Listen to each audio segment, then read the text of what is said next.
The Blue Door. Embracing Imperfection.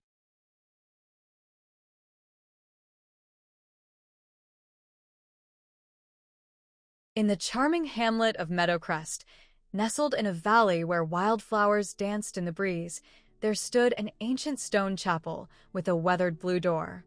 The chapel, with its ivy-covered walls and a bell that sang softly in the wind, had long been a haven for those in need of reflection and comfort. One crisp spring morning, a young artist named Emily wandered into Meadowcrest, carrying a battered sketchbook and a heavy heart. The weight of unfulfilled dreams and persistent self-doubt had driven her away from the bustling city. As she strolled through the village, the serene blue door of the chapel seemed to call to her, a beacon of calm amidst her inner storm. Tentatively, Emily pushed the door open. Inside, the scent of beeswax candles mingled with the faint aroma of blooming lilies. A gentle voice greeted her. It was Father Elias, a kind man with a twinkle in his eye.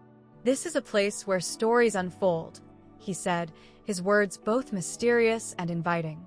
Emily began visiting the chapel regularly. At first, she simply sat in one of the pews, sketching the way sunlight filtered through the stained glass windows, creating patterns of color on the stone floor. Over time, she grew comfortable enough to share her struggles with Father Elias, who listened with the patience of someone who had weathered many storms of his own. One evening, Father Elias spoke about the beauty of kintsugi, the Japanese art of repairing broken pottery with gold. "The cracks," he explained, "are part of the object's history, and they make it more beautiful, not less." His words resonated deeply with Emily, who realized that her perceived failures and flaws were simply parts of her unique journey.